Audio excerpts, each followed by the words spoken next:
Hi viewers, welcome to our channel. So junior NTR గారు రాజకీయాల్లోకి వస్తారా రాదా అని చెప్పేసి ఎప్పటి నుంచి కూడా ఒక పెద్ద చర్చ అయితే జరుగుతుంది, మనకు తెలిసిందే. అయితే ఇప్పుడు రీసెంట్గా ఒక ఇంటర్వ్యూలో ఆయన రాజకీయ ఎంట్రీ పైన, పొలిటికల్ ఎంట్రీ పైన రియాక్ట్ అయినట్టుగా వార్తలు అయితే వినిపిస్తున్నాయి. మరి ఆయన వచ్చేటట్టుగా కనిపిస్తున్నారా, రావట్లేదు? ఆయన ఏ విధంగా రియాక్ట్ అయ్యారు? ఇప్పుడు ఇదే అంశం మీద డిస్కస్ చేయడానికి ప్రజెంట్ మనతో పాటు జర్నలిస్ట్ చరణ్ పర్మి గారు ఉన్నారు. వారితో ఒకసారి మాట్లాడుతున్నాం. హాయ్ అన్న. హాయ్. సో జూనియర్ ఎన్టీఆర్ గారు రాజకీయాల్లోకి వస్తారు రాదా అని చెప్పేసి ఇది ఎప్పటి నుంచో కూడా నడుస్తూ ఉంది. సో చాలా మంది వస్తారు, రావాలి అని చెప్పేసి ఆయన అభిమానులు అని అనుకున్నారు, కోరుకుంటున్నారు. ఇంకొంతమంది లేదు, సినిమాల్లోనే ఉండాలి జూనియర్ ఎన్టీఆర్ గారు, రాజకీయాల్లోకి రాకూడదు అని చెప్పేసి అలా కూడా అనుకున్నారు. మరి ఆయన ఒపీనియన్ ఏంటి, ఏ విధంగా ఉంది? రీసెంట్గా ఇంటర్వ్యూలో కూడా చెప్పారంట కదా, మరి ఆయన ఏం చెప్తున్నారు? నిజానికైతే జూనియర్ ఎన్టీఆర్ గారు రాజకీయాలకి దూరంగా ఏం లేడు. అంటే ఆయన్ని ఇలా క్వశ్చన్ కూడా ఎందుకు అడుగుతున్నారంటే, డైరెక్ట్ రాజకీయాల్లోకి ఎప్పుడు వస్తారు, డైరెక్ట్గా ఎప్పుడు దిగుతారు అనేది ఆయన మీద వస్తున్న క్వశ్చన్.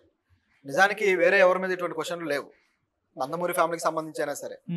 ఎందుకు జూనియర్ ఎన్టీఆర్ మీదనే ఉన్నాయి అంటే, రాజకీయాలతో ఆయన అంత అనుబంధంగా ఉన్నాడు కాబట్టి. ఇప్పుడు కళ్యాణ్ రామ్ మీద అటువంటి క్వశ్చన్ రావట్లేదు, మిగతా వారసులు ఎవరైనా ఉన్నా సరే వాళ్ళ మీద రావడం లేదు. కానీ ఎందుకు జూనియర్ ఎన్టీఆర్ మీద వస్తుందంటే, గతంలో చంద్రబాబు గారికి ఆయన ఎటువంటి ప్రచారం చేశాడో అందరూ చూశారు.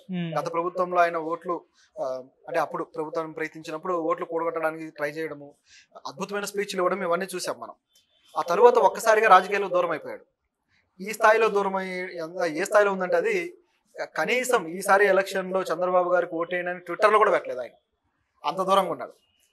అంటే ఆశ్చర్యం వేసింది అందరికీ, ఎందుకు ఈ విధంగా ఉందని. తర్వాత ప్రభుత్వం గెలిచిన తర్వాత అందరికీ కాంగ్రెస్ చెప్తూ పెట్టాడు, పవన్ కళ్యాణ్కి, చంద్రబాబు గారికి, బాలయ్య గారికి, అందరికీ కాంగ్రెస్ చెప్తూ. కానీ ఆయన ఇన్ఫ్లుయెన్స్ కానీ, ఆయనకున్న ఫ్యాన్ బేస్ కానీ ఎలక్షన్లో ఉపయోగించడానికి ఏమాత్రం జూనియర్ ఎన్టీఆర్ గారు ఇష్టపడలేదు. అలాగని ఆయన ప్రతిపక్షానికి అనుకూలంగా ఉన్నాడని కాదు, అసలు ప్రత్యక్ష రాజకీయాల వైపు నేను కన్నెత్తి కూడా చూడకూడదు అనే ఉద్దేశంలో ఉన్నాడు ఆయన. ఎందుకు ఈ విధంగా ఉన్నాడు? మరి ఇప్పుడు ఏం మాట్లాడారని చూస్తే, ఇప్పుడు కూడా ఒక మీడియా పర్సన్ అడిగిన ప్రశ్నకి ఆ ఇంటర్వ్యూలో ఆయన ఇటువంటి సమాధానమే చెప్పాడు. నేను ఆల్రెడీ రాజకీయాలు అనేవి ప్రస్తుతానికి నాకు దూరం, నేను సినిమా ఇండస్ట్రీకి 17 ఏళ్ల వయసులోనే హీరోగా వచ్చాను, అప్పటి నుంచి కూడా నా దృష్టి అంతా నటన మీదే ఉంది, నటుడిగా ఎదగాలనే ఉంది తప్పితే రాజకీయాల పరంగా లేదు. ఇప్పుడు నేను ఓట్లు ఇవన్నీ పక్కన పెడితే నా కోసం టికెట్లు తెగుతున్నాయి, ఇది నేను బాగా ఎంజాయ్ చేస్తున్నాను, సో ఇంకా నా భవిష్యత్ ప్రయాణం కూడా దీని మీదే అన్నట్లుగా ఆయన వ్యాఖ్యలు చేశారు. అంటే నటుడిగానే నేను కొనసాగుతాను, రాజకీయాల జోలికి అయితే వెళ్ళను అన్నట్టుగా ఆయన మాట్లాడాడు. అయితే దీంట్లో ప్రస్తుతం ఉన్న పరిస్థితులను బట్టి ఆయన ఆ విధంగా మాట్లాడారనేది మనం అంచనా వేయచ్చు. అంటే నిజంగా అసలు రాజకీయాల మీద ఇంట్రెస్టే లేదా అనేది మనం నమ్మలేం. ఎందుకంటే ఆయనకి సోషల్ అవేర్నెస్ అనేది ఉంది, రాజకీయాల గురించి స్పందిస్తూ ఉంటాడు కూడా. ఇప్పుడు ప్రతిదీ కూడా కాంట్రవర్సీ అవుతుంది కాబట్టి సైలెంట్ అయిపోయాడు. మొన్న విజయవాడ వరదలు వచ్చినప్పుడు కూడా, తెలంగాణ విజయవాడ వరదలు వచ్చినప్పుడు కూడా సినిమా ఇండస్ట్రీ నుంచి అందరికన్నా ఫస్ట్ రియాక్ట్ అయిన వ్యక్తి ఎవరయ్యా అంటే జూనియర్ ఎన్టీఆర్ గారు. మొదటగా ₹1 కోటి ప్రకటించేశారు, అటువైపు ఏపీకి 50 లక్షలు, అలాగే తెలంగాణకి 50 లక్షలు. రెండోది వచ్చేసి, కొత్త ప్రభుత్వం వచ్చిన తర్వాత సినిమాల పరంగా ఫస్ట్ ఒక జీవోని తీసుకొని దానివల్ల బెనిఫిట్ పొందినది ఎవరయ్యా అంటే జూనియర్ ఎన్టీఆర్ గారు. ఎందుకంటే గత 3 నెలల్లో ఒక పెద్ద స్టార్ హీరో కూడా సినిమా రిలీజ్ చేయలేదు. ప్రభాస్ కల్కి చేశాడు అనుకోండి, అది కాకుండా ఇంకా లేవు. అయితే ఈ సినిమాకి సంబంధించి జూనియర్ ఎన్టీఆర్ జీవో తీసుకొచ్చుకొని, అంటే ప్రభుత్వం నుంచి బెనిఫిట్ షోలకు కావచ్చు, అదేవిధంగా టికెట్ రేట్లు 10 రోజుల పాటు పెంచుకోవడానికి అనుకూలత కావచ్చు, ఇవన్నీ కూడా సాధించగలిగారు. సో దీన్ని బట్టి చూస్తే ఈ ప్రభుత్వంతో ఆయన ఏ విధంగా ఉన్నాడని మనకు అర్థమవుతుంది. సో ప్రస్తుతం ఏమాత్రం టీడీపీకి మనం వ్యతిరేక వైఖరి తీసుకోకుండా ఉండాలి కాబట్టి, ఒకవేళ వచ్చినా సరే అది నారా లోకేష్ గారికి పోటీగా తయారవుతాడనే అంచనా టీడీపీలో కూడా ఉంది కాబట్టి, టీడీపీ నుంచే ఎమ్మెల్యేలు, మాజీ ఎమ్మెల్యేలు, మంత్రులతో సహా జూనియర్ ఎన్టీఆర్ మీద బహిరంగంగానే విమర్శలు చేస్తూ వస్తున్నారు కాబట్టి, నిజానికి ఆయనతో ఏ శత్రుత్వం లేదు పార్టీకి, అయినా సరే బహిరంగ విమర్శలు చేస్తున్నారు అంటే పార్టీ అధిష్టానం కొంతమంది విషయంలో ఏ విధంగా వ్యవహరిస్తుంది అనేది కనిపిస్తుంది ఇక్కడ. జూనియర్ ఎన్టీఆర్ విషయంలో కూడా పార్టీ అధిష్టానం ఇటువంటి ఒక భావజాలంతో ఉంది. అంటే జూనియర్ ఎన్టీఆర్ మీద విమర్శలు చేస్తే దాన్ని పార్టీ అంటే ఎంకరేజ్ చేస్తుంది, లేకపోతే ఈ విధంగా చేయరు. అదే చిరంజీవి మీద ఏమైనా విమర్శలు ఉన్నాయా? టీడీపీ నుంచి లేవు కదా. పోనీ ఇంకెవరైనా నాయకుల మీద ఉన్నాయా? ఎవరి మీద లేవు. మరి ఎందుకు ప్రత్యేకంగా జూనియర్ ఎన్టీఆర్ ప్రస్తావనకు వస్తాడు, ఎందుకు ఆయన మీద విమర్శలు ఉంటున్నాయి అంటే, టీడీపీలో లోకేష్ గారికి ఒక లీడర్గా ఎలివేషన్ ఇవ్వాలి అంటే జూనియర్ ఎన్టీఆర్ రాకుండా ఉండాలి, దానికోసం మెంటల్గా ప్రిపరేషన్ అనమాట. టీడీపీని ఆయన డిజోన్ చేసుకోవడానికి వీళ్ళు చేస్తున్న పని. అంటే టీడీపీతో నాకు సంబంధం లేదు అని ఆయనే డిజోన్ చేసుకోవాలని. ఎందుకంటే గతంలో కూడా ఈ తరహా రాజకీయాలు చేశారు.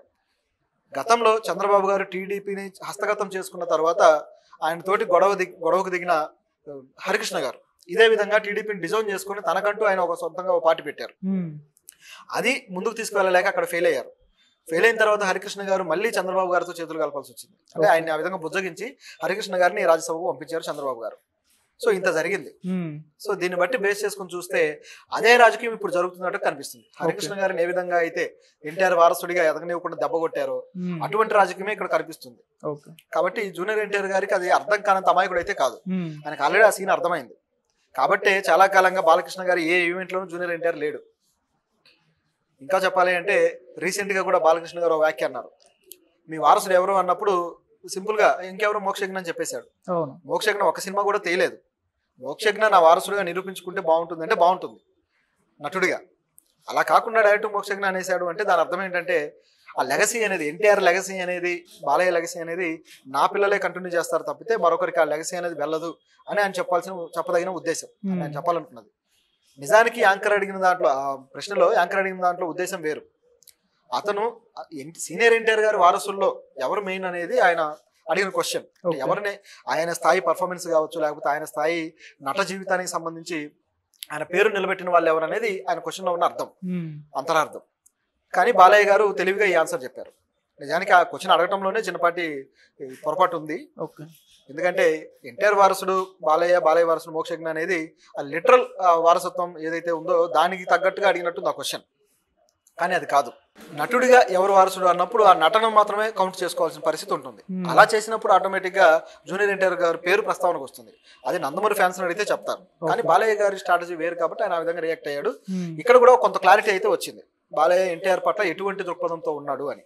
సో ఇవన్నీ కూడా జూనియర్ ఎన్టీఆర్కి తెలుసు కాబట్టి ఇప్పటికిప్పుడు తాను రాజకీయాల పట్ల దృష్టి పెట్టి ఏదైనా అడుగు పెట్టినా తన పట్ల, తన సినిమాల పట్ల, తన కెరీర్ పట్ల దెబ్బ కొట్టడానికి వీళ్ళు ఏమాత్రం వెనుకాడరని కూడా ఆయనకు తెలుసు కాబట్టి కాస్త ఆలోచిస్తున్నాడు. రెండోది, తాను కూడా కెరీర్లో ఇప్పుడిప్పుడే పై స్థాయికి వెళ్తున్నాడు. గత 10 ఏళ్లుగా జూనియర్ ఎన్టీఆర్ గారి కెరీర్ ఒక దశకు వచ్చేసి స్తబ్దుగా ఉండిపోయింది నిజం చెప్పాలంటే. ఆయన ఎప్పుడో పీక్ చూసేశాడు, సింహాద్రి టైమే పీక్స్ చూసేశాడు. అంత పెద్ద స్టార్గా ఎదిగిన తర్వాత ఆ టైంలో ప్రభాస్లు కానీ లేకపోతే పెద్ద పెద్ద స్టార్లు కూడా ఈ స్థాయి పర్ఫార్మెన్స్ ఇచ్చి నిలబడ్డ వాళ్ళు లేరు. మహేష్ బాబు గారు కానీ చాలా మంది, అల్లు అర్జున్ గారు కానీ ఎవరు కూడా. అటువంటి టైంలోనే జూనియర్ ఎన్టీఆర్ అంత గొప్ప ఇమేజ్ చూశాక ఆ తర్వాత కొంతకాలానికి స్తబ్దుగా అయిపోయాడు. ఒక ఇమేజ్ వచ్చేసింది, అక్కడే ఉండిపోయాడు. ఇక ఎదుగుదల అనేది లేదు నిజం చెప్పాలంటే. ఈ మధ్య కాలంలో ఒక్కసారిగా ఆయన పాన్ ఇండియా రేంజ్ కావచ్చు, గ్లోబల్ స్టార్ ఇమేజ్ కావచ్చు, ఇవన్నీ కూడా ఆయన్ని బాగా ఎక్స్ప్లోర్ చేశాయి. ఇంకా చెప్పాలంటే ఇతర రాష్ట్రాల నుంచి ఎన్టీఆర్ గారి నటనను ఇష్టపడే వాళ్ళు పెరిగారు. మామూలుగా ఆ ఫ్యానిజంలో లేకపోతే ఆ వ్యక్తి యొక్క ఏదో ఒక స్పెషాలిటీని ఇష్టపడడం వేరు. ప్రభాస్ ఉన్నాడు, ఆయన కటౌట్నే ఇష్టపడతారు. మిగతా వాళ్ళలో ఒక డాన్స్ను, ఒక ఏదో ఒక కోణం ఉంటుంది. కానీ జూనియర్ ఎన్టీఆర్ గారిని ప్యూర్గా నటుడిగా ఇష్టపడతారు ఇతర రాష్ట్రాల వాళ్ళు. అలా తన ఇమేజ్ని పెంచుకుంటూ ఉన్నాడు. ఇటువంటి తరుణంలో వేరే స్టెప్, రాజకీయాల వైపు ఏదైనా స్టెప్ తీసుకుంటే కెరీర్ కలాస్ అయ్యే ప్రమాదం ఉంది. ఆయన కెరీర్ మీద దృష్టి పెట్టి పెద్ద స్టార్గా, ఇంకా పెద్ద స్టార్గా ఎదగాలనే ఆలోచనలో ఉన్నారు. నెక్స్ట్ ప్రభాస్ అనే ఇమేజ్ తెచ్చుకోవడానికి ఆయన ప్రయత్నం చేస్తున్నాడు. నెక్స్ట్ ప్రభాస్ అని ఎందుకు అనాల్సి వస్తుందంటే, ప్రభాస్ గారు నిజం చెప్పాలంటే ఎన్టీఆర్ కన్నా జూనియరే ఇది సినిమా ఇండస్ట్రీలో అడుగు పెట్టిన టైంలో. కానీ ఇప్పుడు ప్రభాస్ గారు దేశంలోనే బిగ్గెస్ట్ స్టార్. షారుఖ్ ఖాన్ గారి కన్నా కూడా బిగ్గెస్ట్ స్టార్, దాంట్లో ఎటువంటి సందేహం లేదు. సో అటువంటి ఇమేజ్ తెచ్చుకోవడం కోసం మన తెలుగు నటులు ప్రయత్నిస్తూ ఉన్నారు. వాళ్ళలో అల్లు అర్జున్ గారు, తర్వాత జూనియర్ ఎన్టీఆర్ గారు, రామ్ చరణ్ గారు, వీళ్ళందరూ ఉన్నారు.